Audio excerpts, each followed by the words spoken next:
মসজিদ করুক না, কে বারণ করেছে? কিন্তু বাবরির নামের মসজিদ কেন?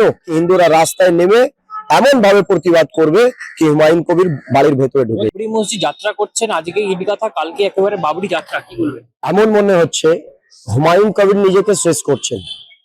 শেষ এই জন্য বলছি আপনাদেরকে, যে বাবরি মসজিদ তৈরি করার জন্য যে কাজটা করছেন, তো যখন সমস্ত ভারতবর্ষ থেকে ব্যক্তিরা এসে সেইটাকে ভেঙে দেবে, যেভাবে অযোধ্যায় যেই ঢাঁচাটা ছিল তাকে আমরা হিন্দুরা ফেলেছিলাম, এই ঢাঁচাটাকেও আমরা ফেলার জন্য তৈরি আছি।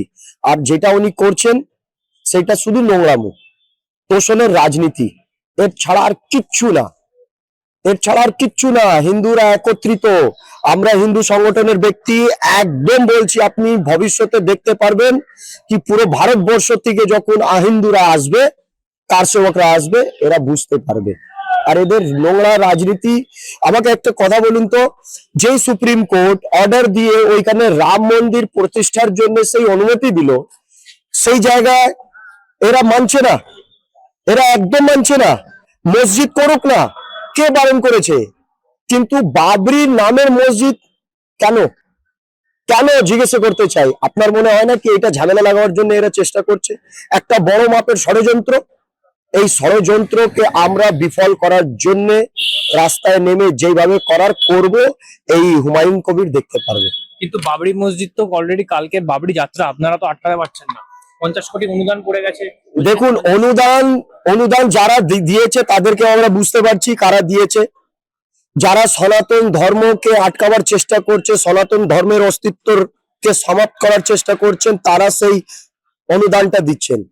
কিন্তু আপনি যেটা বললেন কি আমরা আটকাতে পারছি না, সব জিনিসের একটা সময় হয়, সেই সময় অনুযায়ী আমরা জিনিসটা করব।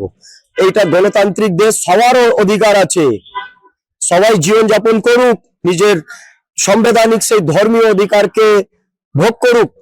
কিন্তু তার মানে এইটা না কি অন্য ধর্মের ব্যক্তির উপরে আঘাত দেবে, তার ধর্মীয় চিন্তা ভাবনাকে, সেই আস্থাকে আঘাত দেবে।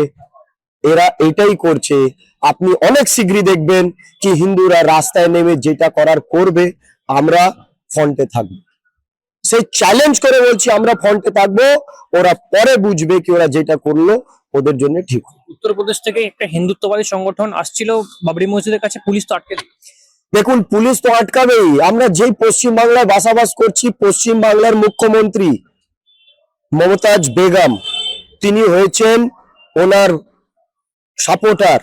উনি জানেন কি মুসলমানদের বিরুদ্ধে কিছু বলা যাবে না, উনি জানেন ইসলাম ধর্মের বিরুদ্ধে কিছু বলা যাবে না, তার পক্ষে না থাকলে ওদের ভোট পাওয়া যাবে না। সেই জন্য উনি চুপ করে আছেন, আটকাচ্ছেন, উনি ওনার কাজ করছেন, ভোটের রাজনীতি করছেন। কিন্তু আমি আপনাকে বলতে চাই, একটা হিন্দু সংগঠন এলো পশ্চিম বাংলার থেকে যখন উঠবে, যখন ভারতবর্ষ থেকে বিভিন্ন সংগঠনরা আসবে, যখন বিশ্ব হিন্দু পরিষদ, বজরং দল, হিন্দু সেবা দল, বিভিন্ন হিন্দু সংগঠন যখন যাবে, কি করবে? কত ব্যক্তি, যখন কোটি কোটি ব্যক্তি রাস্তায় থাকবে, কি করবে? এই মুখ্যমন্ত্রী মমতাজ বন্দ্যোপাধ্যায়, ইনি যেই ষড়যন্ত্র করেছেন শাসনের জন্য, সেই ষড়যন্ত্রের মধ্যে উনি ফাঁসবেন। আর এক সময় এমন আসবে কি হিন্দুরা রাস্তায় নেমে এমন ভাবে প্রতিবাদ করবে কি হুমায়ুন কবির বাড়ির ভেতরে ঢুকে যাবে। 2 বছরের মধ্যে বাবরি মসজিদ তৈরি হয়ে যাবে। ওর বাবাও করতে পারবে না। দাঁড়ান, একটু অপেক্ষা করুন না, আমরা তো এখন চুপ করে নেই। ওরা যদি ধর্মীয় সৈনিক হয় নিজের, তাহলে আমরাও তো আছি। 1946 সাল আমরা ভুলে যাইনি। আমি মনে করিয়ে দিচ্ছি, একজন গোপাল পাটা ছিলেন, তিনি রাস্তায় নেমে যেভাবে কেটেছিলেন, কাটার ওনার কিন্তু উদ্দেশ্য ছিল না, নিজের ধর্মের আর নিজের ব্যক্তি রক্ষার জন্য উনি ওইটা করেছিলেন। যারা ইসলামিক জিহাদি, আমরাও কিন্তু এই জিহাদিদের বিরুদ্ধে যেভাবে দাঁড়িয়ে থেকে সেই উত্তরটা দেব, যেভাবে উত্তর চাইবে সেইভাবে আসবো। লালকৃষ্ণ আডবাণী যখন রাম মন্দির তৈরি হয়েছিল রথযাত্রা করেছিলেন, এখন হুমায়ুন কবির বাবরি যাত্রা করছেন, কোথাও কি অনুসরণ? হুমায়ুন কবির যদি ওনাকে অনুসরণ করেন, তাহলে উনি এই কাজটা করতেন না। হুমায়ুন কবির আজকে যেই ঘটনাটা ঘটাচ্ছেন বা যেই বাবরি মসজিদ তৈরি করার চেষ্টা করছেন, আমি বলবো বিফল হবেন। এটা শুধু রাজনীতি। আর আমরা হিন্দু সংগঠনের ব্যক্তি, আমি সুদীপ রাম হিন্দু সেবা দলের ব্যক্তি, আমি একদম কাট ক্লিয়ার বলতে চাই, যেভাবে এই এই পাশেই যখন আমাদের গোমাতাকে কেটে রক্ত জলের মধ্যে ভাসিয়ে দেওয়া হয়েছিল, আমরা বিধানসভায় গিয়ে প্রতিবাদ করেছিলাম, তেমনই বলছি ওই জায়গাতে ঢুকে যেভাবে করার সেইটা করব, আমাদেরকে আটকে নেবে। দেখুন, আমাদের কোনো অসুবিধা নেই। আমাদের অসুবিধা যদি থাকে ওই বাবারের নামে, বাবরি মসজিদের নামে, ও করুক না। আমি তো বলছি সবার সাংবিধানিক অধিকার আছে, সে মন্দির করুক, মসজিদ করুক, আমরা তো কিছু বলিনি, কিন্তু বাবারের নামে কেন? বাবার নামে কেন?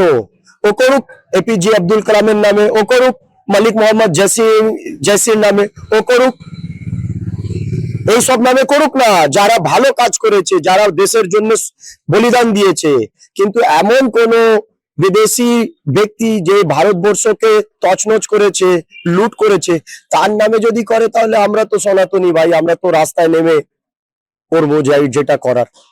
সরকার যদি কাজ না করে তাহলে আমরা রাস্তায়। সরকার আগে করুক। সরকার যদি নিজের কাজ ঠিকভাবে করে তো আমরা চুপ করে আছি। সরকার যদি ঠিকভাবে কাজ না করে, আমারও সাংবিধানিক অধিকার আছে, ধর্মীয় অধিকার আছে। আমি কিন্তু এটা মেনে নেবো না। মসজিদ করুক না, আমরা তো বলছি কি বারে বারে, একখানা কেন 100 খানা করুক, কিন্তু বাবরির নামে মসজিদটাকে আমরা মেনে নেব না।